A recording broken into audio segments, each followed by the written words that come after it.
This is Imogen Durgan, and this is me.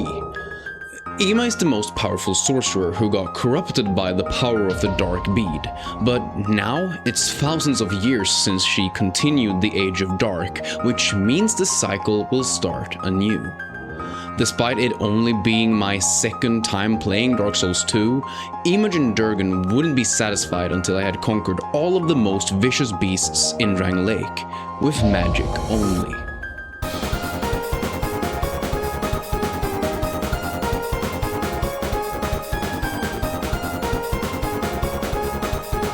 Dark Souls 2 doesn't have the typical introduction area that Dark Souls 1 and 3 have, so rather than spending a few minutes learning how to move the camera, I sprint for Hyde's Tower of Flame, where running past all of the enemies take me to the Dragon Rider.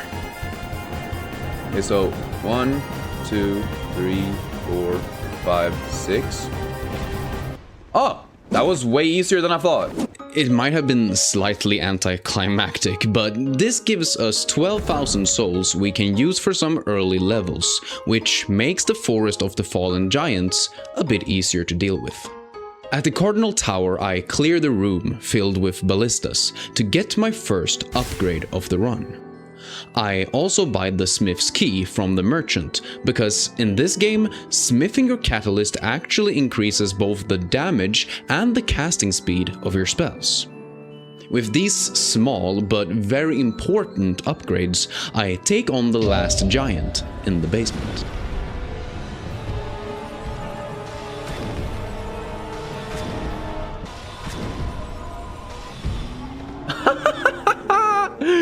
Okay, that's actually really fucking funny. What? With the Soldier's Key, the rest of the tower opens up a lot, but our first order of operations is taking on the Pursuer. Bing. Okay, that was fine. Literally all I had to do was look at the enemy when he attacked rather than chat, and I was fine. The Pursuer was protecting this lonely bird nest, but with no one to be able to take care of it, I take it onto myself to be its new caretaker. Whoa! Okay, let me go. The Lost Bastille has 2 entrances, but by taking the bird, I would have a straight shot towards the 3 sentinels if it wasn't for the fact that I can still get a lot stronger by going to No Man's Wharf, rushing through the entire area and finding Carillion of the Fold. Carillion becomes our first magic teacher. He specializes in your typical sorceries, but at this point in the run, anything is stronger than what we've got going on. With great heavy soul arrows acquired, I return to the Lost Bastille, where I have a second encounter with the Pursuer, but he is not even the worst enemy in the area. The Pursuer gives us some useless smithing material, but he also gave us a taste of what's to come by shooting us with a cloud of dark orbs. Something shuddered within Imogen Durgan at the sight of them. They were calling her, guiding her to Strade of Ulafis. Strade is a merchant who can turn boss souls into great equipment, but he's also a master of hexes. Hexes are a type of magic only available in Dark Souls 2. They are cast just like regular sorceries, but they scale with both intelligence and faith. Furthermore, because of their dark origins, there are some ways of improving the Hexes' powers which are not available for sorceries, making them by far the strongest option versus a lot of the bosses. With 21 casts of Dark Orb in our inventory, we are strong enough to head to the Huntsman's Copse. This area is generally fine with the magic we have. The skeletons in the cave can be slightly bothersome, but as we open the shortcut, Ima heads for the skeleton lords, ready to take them on with the power of dark orbs. The lords summon a horde of smaller skeletons when you kill them, so the best strategy ends up being to just run in a circle, taking out the small enemies one by one. Easy first try, unless I get mogged here, which I don't think I will. Ah! Yo! Magic OP! Easy first clap, holy sh- what the fuck? This might have been the easiest boss fight yet, which gives me the confidence to enter the Earthen Peak. Now I hate the Earthen Peak. The outside area sucks. The inside area sucks. And the Covetous Demon, while not particularly difficult, still sucks. Okay, Covetous, you are gonna get mogged, I think. At least the rest of the tower also fucking sucks. So I beeline it towards Mytha, the Baneful Queen. Ow. God damn, she's fast. After a few attempts, I notice how familiar this fight feels. She reminds me of Artorias, mainly because of the way she combos quick attacks that I can't punish with slower attacks, leaving her vulnerable. She also loves dodging some of my hexes, making the fight take way longer than expected. We literally just need one more. Fuck it, we ball. Hey, okay, that was fine. Orb spaghetti. I'm nervous, but I ain't slurping on them orb spaghetti. And drop orbs, but I keep on orbing. And the whole orb goes so loud, he opens his orb, but the orbs won't come out. I'm orbing now, everybody's morbing now, it's morbing time. What the hell, it's marble. Holy shit. My next goal was the Shaded Woods, but this petrified person was in my way, so I take a quick detour into the Grave of Saints, where I have to deal with the Royal Rat Vanguard. Okay, now the Rat King is here somewhere. Where is he? The main issue versus the rats was not my damage, but more accidentally hitting one of the many sacrificial rats, or one of the statues covering the arena. But once the rat was bested, I had a straight shot through the gutter, towards the Black Gulch, and the Rotten. The Rotten is a pushover, very similar to the Covetous Demon, but he does have a few attacks that deal a good amount of... The Orbler, no! Okay, I'm also stupid. I thought I switched it to the orbs, but I accidentally tried to cast twice without having a fucking weapon equipped. God damn it. There we go. Beating the Rotten gives us the first of the 4 Lord Souls. The other 3 comes from 3 major bosses across the lands. One we already have access to within the Lost Bastille, but first I use a branch of yore to gain access towards the Shaded Woods. I take a quick stop to talk with the severed head of Vengarl before going to Scorpioness Naika. Ow. Goddamn. The only scary part would be 189. Yeah, orb time. It's orb learn time. Let's go. This Scorpion lady failed to realize that my magic was stronger than hers, and she went down on the first try, which gave me her soul, that I then used to reach a new level of intelligence. Alright, can we get 40 int now? No. Yes, we can! Let's go! Peak! With 40 int, I was able to wield Soul Spear, a spell I picked up long ago, before I even fought the Skeleton Lords. With one of the most powerful sorceries, I could continue on with my journey, where I found a congregation and the Prowling Magus. No. Thank you. Ah, okay, I got one shot. Love that for me. Orbin time. It's Orbin time. Even though they liked using powerful magic against me, my cunning was way too great, granting me another success.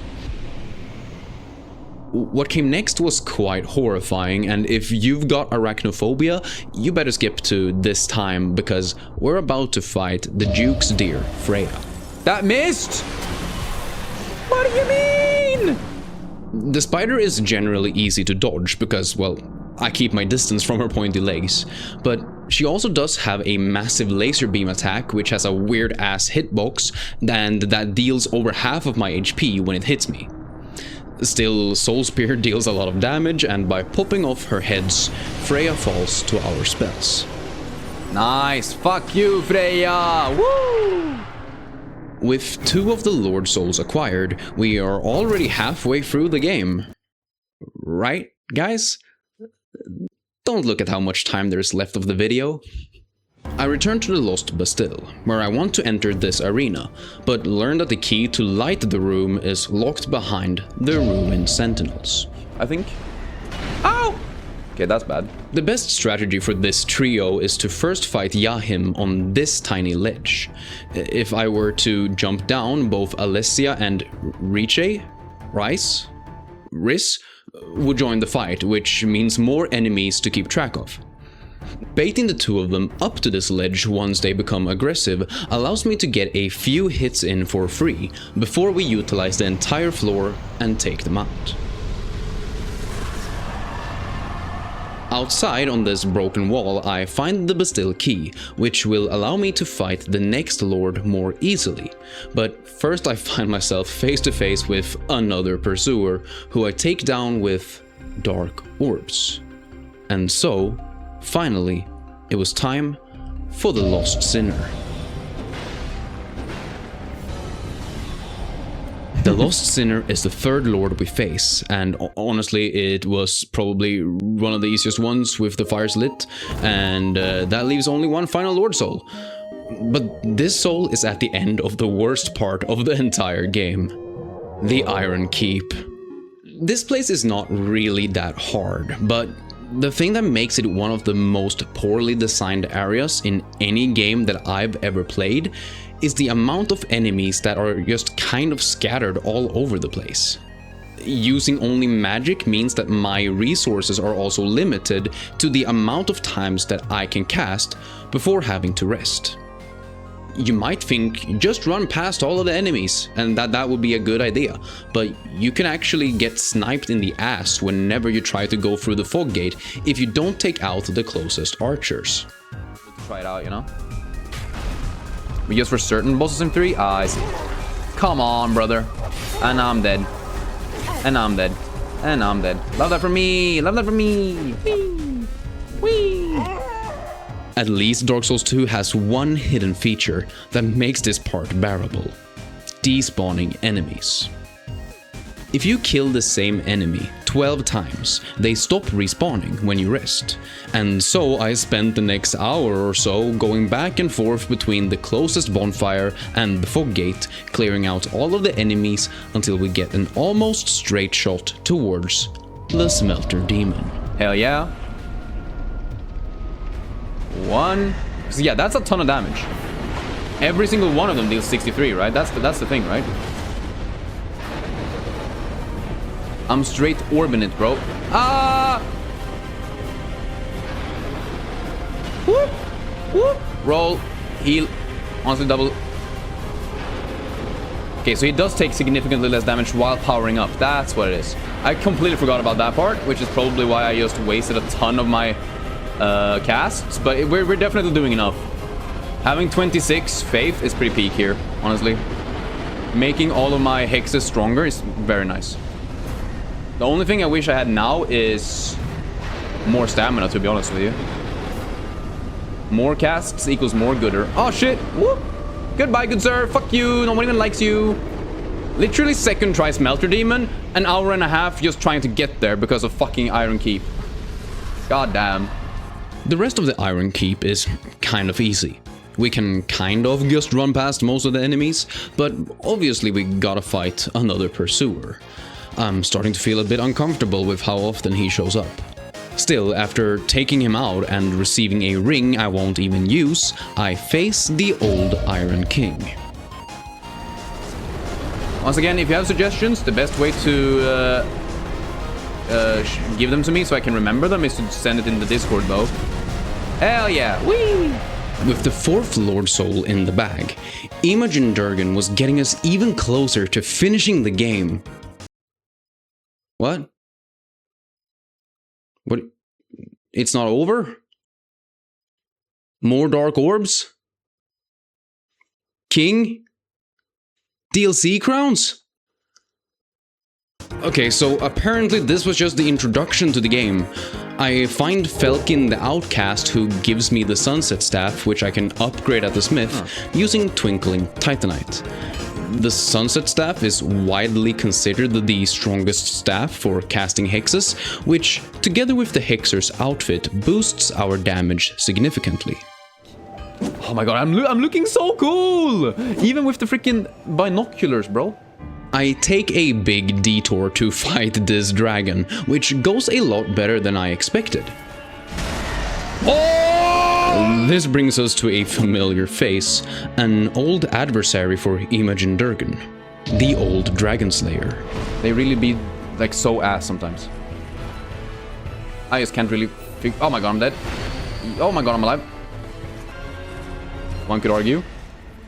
Teemu Ornstein doesn't even have lightning attacks and goes down on the first try, but the Royal Guard stirred something within Ima, who decided to travel towards Drangleic Castle, looking for the Lost King. Ima is mesmerized by the giant lady who tries to warn us about the double Dragon Rider fight. So, solo magic only. Well, summoning in a magic run is kind of cringe, no? Also, can we do this? I just want to see. Oh, okay. Well, I'm a bit too slow. Okay. Really? Come on. Now then. Nice, that's good damage. It's not quite a third, but it's essentially a third. Nice. I got absolutely mugged, holy shit. You can see how Vendrick got rizzed up by Nashandra, bro, same. He's just like me for real, bro. Yeah, at least these guys are kinda weak, huh? Goodbye! My dark orbs make light work of the riders, as well as the castle guards, which gives me access to this unreasonably long elevator, giving me the key to the King's Passage. Now, this corridor is ominous, lined with guardians who wake up as you run past them, but I rush to the fog to fight the Looking Glass Knight. I mean, also, he's like a producer, he's not the director, he is not like the... Darkhail keeps showing us why hexes are some of the most powerful spells in the entire series, but the Knight's Shield reflects all of my spells, so I gotta be careful to not accidentally have my attacks reflect back at me. Oh shit, there's a fourth step in that attack? I didn't know. A chugga chugga chugga chugga chugga chugga choo choo! What the fuck? I missed him and hit the shield anyway, from behind? Hit it from behind. Come on. Ow! Okay, I need to not get fucking mogged by his spear point. Okay, easy clap.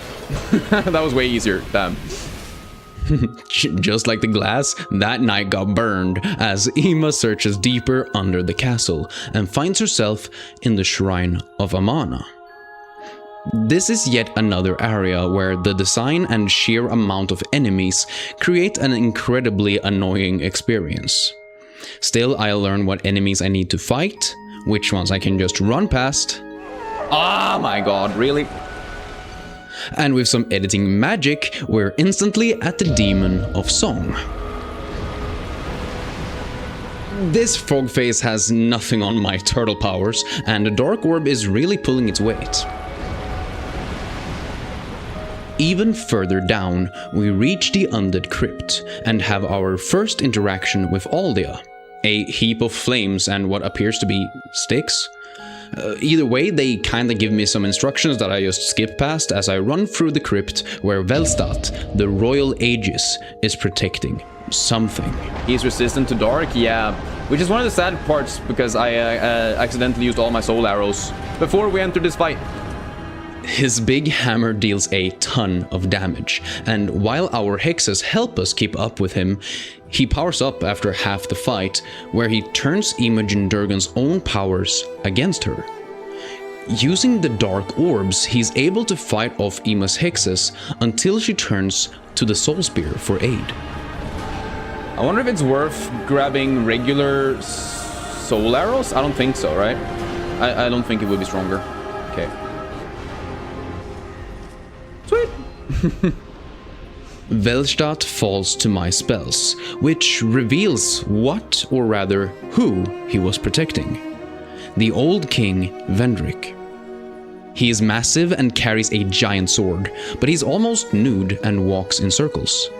He essentially behaves like Big Hat Logan did when he went mad. Despite his madness, Vendrick is powerful, while slow and predictable. He hits hard, and when you meet him the first time, he reduces your damage to 1/32 of your real damage output, which means I have to find a way to actually hurt him. Somehow, the Emerald Herald appears, and we receive the King's Ring, which we can use to open up these grand gates. The first one brings me to Aldia's Keep, where the skeleton of a dragon blocks my path, among other things. At the back of the keep, a dragon is being held captive, which, fair enough, bro, do be spewing fire, but it's also a bit tragic, and with my dark orbs, I put it out of its misery. I find the herald overlooking a massive castle, circled by a herd of dragons. On the path, a few of them are sleeping while others have passed, but by reaching the castle walls, we book it past the giant guards, upsetting the dragon warriors in the process as we find the ancient dragon. We can fight him, but the ancient dragon has like 1 more billion HP, and almost all of their attacks will kill me in one hit, so I decided to move on after receiving the Ashen Mist Heart. The Ashen Mist Heart is a key item which allows me to explore strong memories from days gone. Among them are the memories of giants. The giants are long forgotten and heavily prejudiced against, but they also contain the power of giant souls, which will allow me to deal more damage towards Vendrick. Each soul I gather from the giants' memories will double my damage output against the Mad King. There are only 5 of them in the game, and one of them is guarded by the ancient dragon, which I've already given up on. Still, I have 4 more to gather, but first I up my potential by picking up the Staff of Wisdom. Oh my gosh. Ah, really? Dude! Alright. Goodbye, good sir. Staff of Wisdom. God damn it. But there it is. It actually looks sick, but I need 50 int, bro! Yes, the Sunset Staff has the highest damage output for casting Hexes. But as Imogen Durgan has explored the world, the Soul Spear has been doing a lot of heavy lifting, versus the Guardian Dragon, Velstadt. Even as far back as the Duke's dear Freya, the Soul Spear has been a valued part of her arsenal, and now it was truly its time to shine. The Staff of Wisdom can't cast any hexes, but it has an extra boost to all regular sorceries, making it the strongest staff for casting Soul Spear. This is really important as we explore the giant's memories, gathering the first 3 giant souls before fighting the Giant Lord.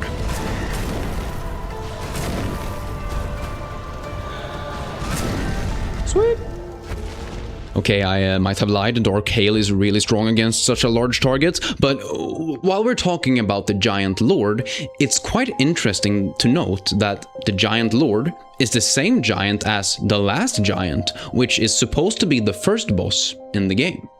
With the giant's souls gathered, I could head for Vendrick, but there was something pulling at Ima that I couldn't ignore.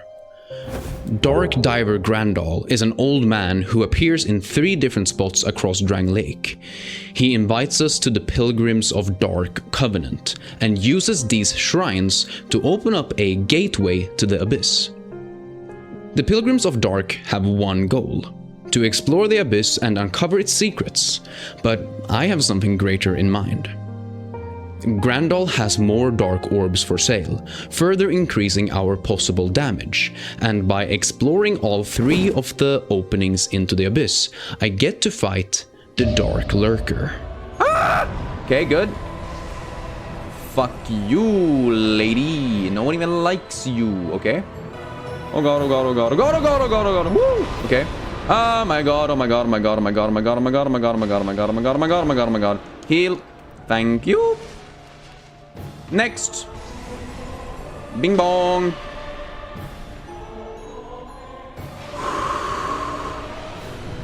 Okay, we good, we good, we good, we good in the hood? Maybe? Yes? Yeah, easy clap. Fuck you, Dark Lurker. No one even lurks anymore. Everyone just apparently chats in my chat.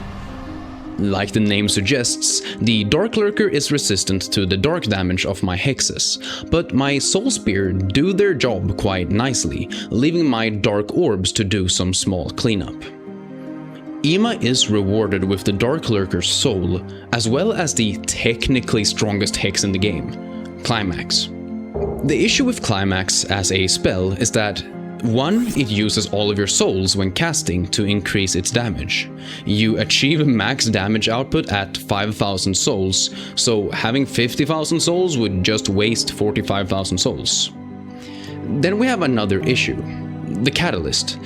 Imogen Durgan has specialized in using a staff and never realized that certain spells are cast using a chime. Her unwillingness to learn how to use a chime means that even if I wanted to, I couldn't achieve Climax. Hey, what the fuck? Who wrote this script? I was tipped off by chat that I could receive the strongest regular sorcery if I went back and fought Freya again. Using her second soul, I could barter for the Crystal Soul Spear, which, with the Staff of Wisdom, would become my highest damaging spell yet. Vendrick could have easily been dealt with at this point, but being so close to the end, I said fuck it and decided to enter the Crown of the Old Iron King DLC.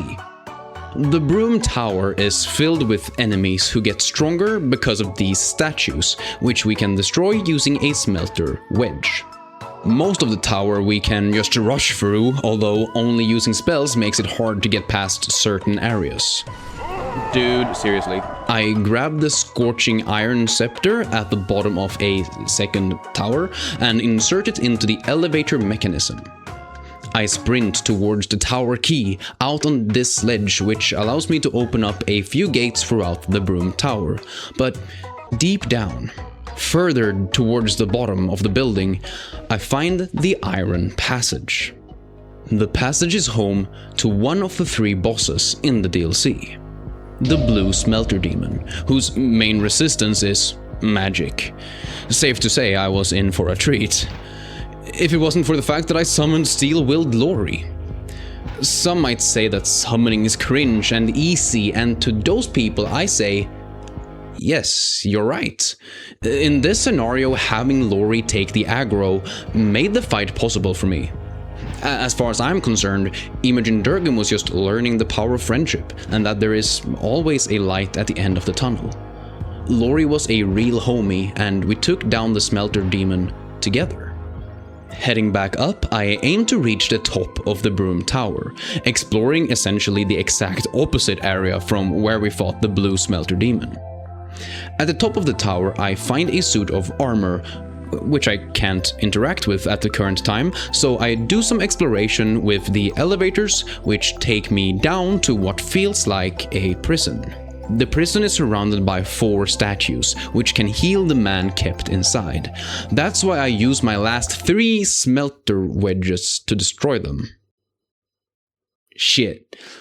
I guess I just have to position myself perfectly so the Fume Knight never enters one of the corners of the arena where he gets to heal. Fume Knight is by far my favorite boss in all of Dark Souls 2. With well-telegraphed moves, good variation of long-range and short-range attacks, as well as a solid phase transition. He's kind of rough since I'm a bit of a glass cannon, and without any weaknesses, neither my Dark Orbs or my magic deals a ton of damage. I try out a few different spells, but land on focusing on high damage output with Soul Spears and sustained damage with my great heavy soul arrows. Bring in the money! Oy. Yo, Sonk, what's good? Day 4 of your teeth hurting? Maybe you should go to a dentist, brother.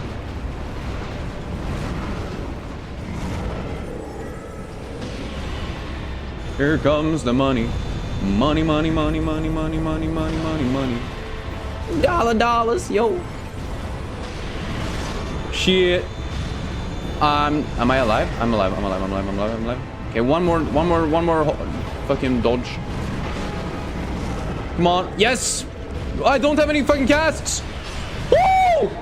I don't know why I did fucking missed that I didn't have any casts. Jesus. With the Iron King's crown collected and Fume Knight gone, there was only one thing left to do in this DLC. I go back to the suit of armor to find it glowing, and with a simple touch, I am brought back in time to fight Sir Alon. While I could take care of him right now, I was just kind of tired after having fought the Fume Knight for almost 2 hours and chose to continue my journey towards the next DLC, the Crown of the Ivory King. I basically go from my favorite DLC to the one I like the least. The ice vibe is fine, but there's just a lot of slowly making sure you're not being backstabbed. At least we get a relatively fine fight against Ava, the king's pet. She does have resistances against all of my magic, but her moves are relatively predictable and I can bait favorable attacks, which means that after a few attempts of getting used to her, she goes down. Oh, okay. Thank you, Dark Souls 2. Love the jank. Nice. Goodbye. Oh. I thought that was it, but goodbye. Whee! We actually did it. Hell yeah. Ava was protecting this throne room where a frozen skeleton looking like the bed of chaos is kinda just vibing, and a disembodied voice basically tells us to get some help so we can put the burnt Ivory King down. He used to be the protector and even was the founder of Elum Lois, which is built on top of the old Chaos Flame, which used to sustain the Bed of Chaos. The rest of the DLC is all about finding Ivory Knights across the kingdom. They are locked inside small rooms, and as a thanks for helping them, they gather around the burnt Ivory King's arena, preparing to help us in the battle. During my exploration, I find a coffin. This coffin takes me down towards what feels like a desert of snow. Within the storm there are weird deer trying to destroy me using lightning, but I summon 3 champions who help me in the upcoming arena, where we fight Lud and Selen. Did I hit both of them? I did hit both of them, right? Hell yeah. At least my friends are taking care of the other guy for me. Oh, that's so rude. So rude. Why the fuck are you focusing my ass, bro? Why the fuck are you focusing my ass?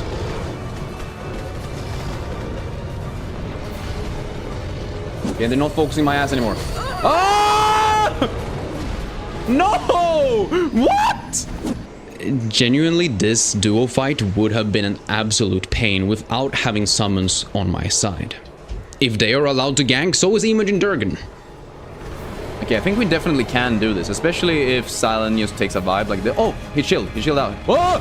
Okay, I said he chilled out, but then he does a fucking, I don't know, Beyblade spin? What the fuck? I didn't know he could do that.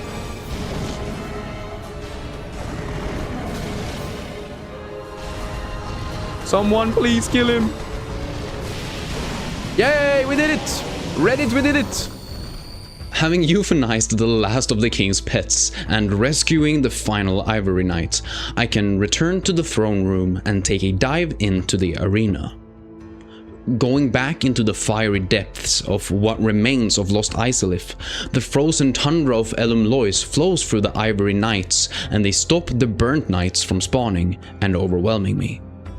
Together with my posse of knights, we take out the last of the cannon fodder, finally encouraging the burnt Ivory King to fight back himself.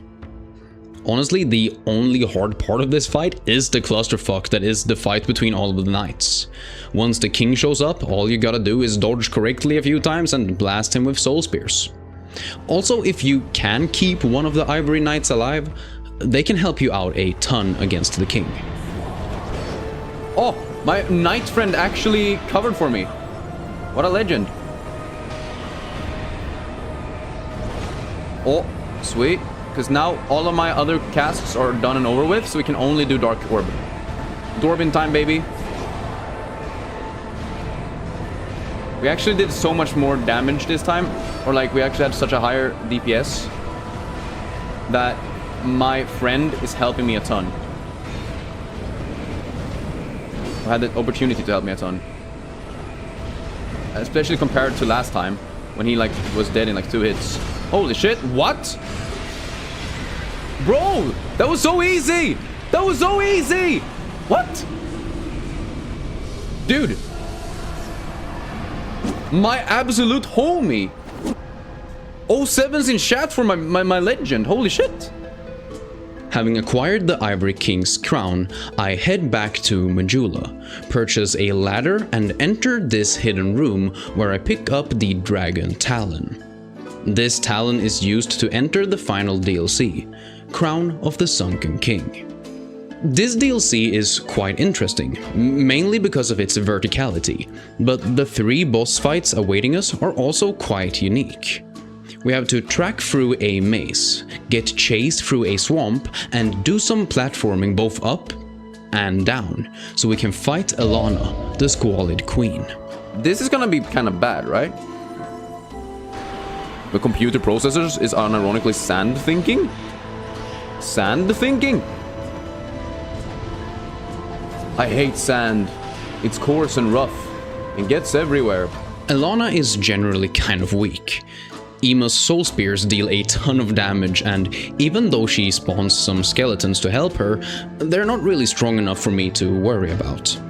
If you do struggle against her, remember that if you kill all of her skeletons, she will just spawn more, so leaving one alive is easier to dodge and wastes less of your resources. Nice, that's a lot of damage. Ah shit, I'm burning up. I'm burning up. She nukes me with her magic skills. Goddamn. Ah! Oh, we actually hit her. Peek. Goodbye, girl. Bye, girl. Bye, girl. Ah! Jesus Christ. Okay, honestly, the fact that only one of the bastards actually run towards me at the time is pretty nice. Woo! Hell yeah. What is it, like two more hits? We can do 2 more hits. That's not going to be too bad. Easy clap. Hell yeah. Once again, chat explains how I can increase my power by heading back to the Skeleton Lords, using a bonfire ascetic to increase the new game level and fight the Skeleton Lords for the clear bluestone ring +2, which will increase my casting speed by up to 40%. And that 40 extra speed was about to come in handy really quickly, because just past Alana's arena lays another beast, a calamity waiting to be woken. Sin, the slumbering dragon. But I mean, this is the dragon. We'll be fine. I think. I'm hoping. What's good, dragon? How you doing? You good? Ow! Sin is massive and combines destructive fire with giant claw. Oh, he's dead. So, the dragon was weak against both magic and dark, making this one of the best builds against Sin, and we receive the crown of the Sunken King.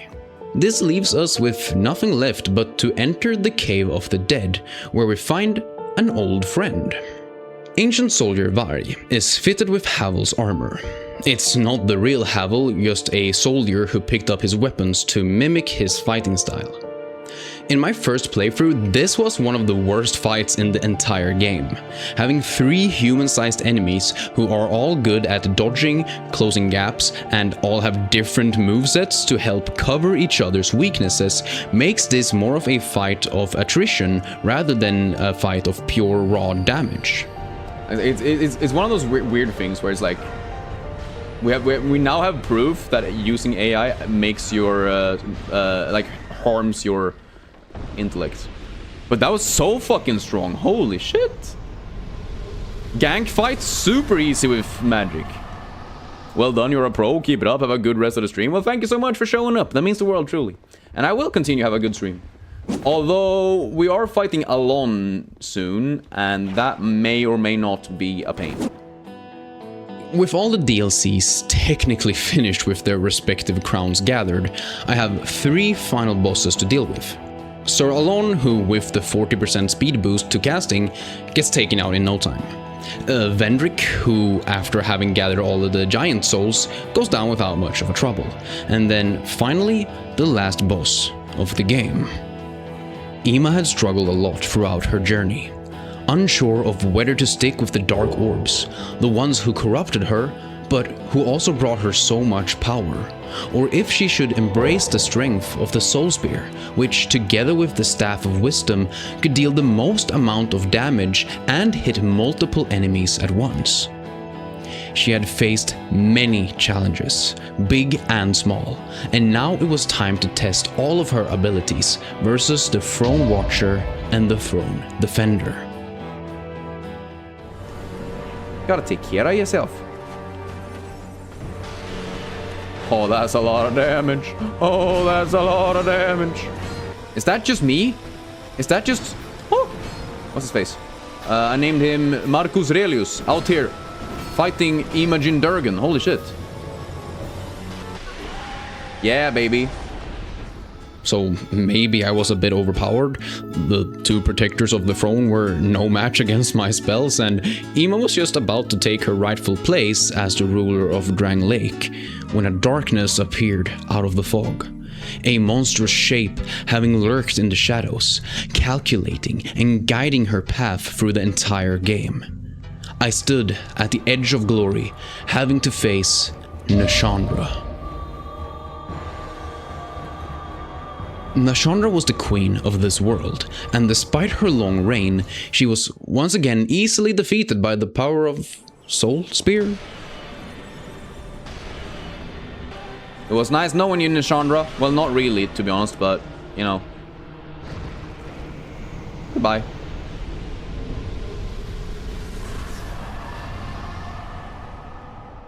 So. Many monarchs have come and gone.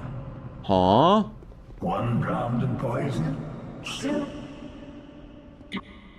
Give us your answer. Huh?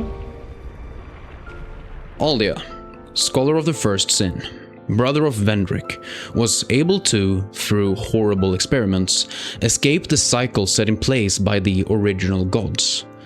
With his immortality, Aldia has guided Ima, tried to make her see the truth, and now asks her a final question. There you go. Woo! Fucking finally. I lost everything and remain here patiently. The throne will certainly receive you, The throne? but the question remains. The throne? What do you want? What do I want? I mean, Light, dark, or something else entirely? what do I want? Imogen Durgan. I've done so much, and in my final moments, the Soul Spear, it actually helped me out more than I thought. Could it be that the path of dark orbs, it was the wrong path all along? Maybe I never should have trusted the darkness inside the dark beads. But they helped me so much. There's so many. They're still around. They're still dealing damage, even versus the darkest of enemies. It's time. I will continue this age, following the order of the Dark Orb, and I will leave the throne to whoever comes next. Having left all that power behind, choosing to leave the throne to whoever comes next, Imogen Durgan has started to question her own reality. The dark orbs which have empowered her for so long might not be as almighty as she at first thought. But what is there to take its place? How can she continue and will her power grow or become stagnant? Find out by following her journey in Dark Souls 3 Magic Only. Thank you so much for watching this video. If you enjoyed it, leaving a like, comment or a hype helps the video get pushed in the algorithm, and I would be eternally thankful. On screen you see our current members who got to see the video a day earlier. I want to give a huge thanks to our current members: Lil Big Duels, Smart Murderer, NGL, Dan, Low Grin, The Strabby Moth and Swartzwolf. If you want to appear here or get a special role in our Discord server, feel free to become a member by hitting the join button below. My name is Turtle-kun. Remember to eat well, sleep well, and I will see you in the next video.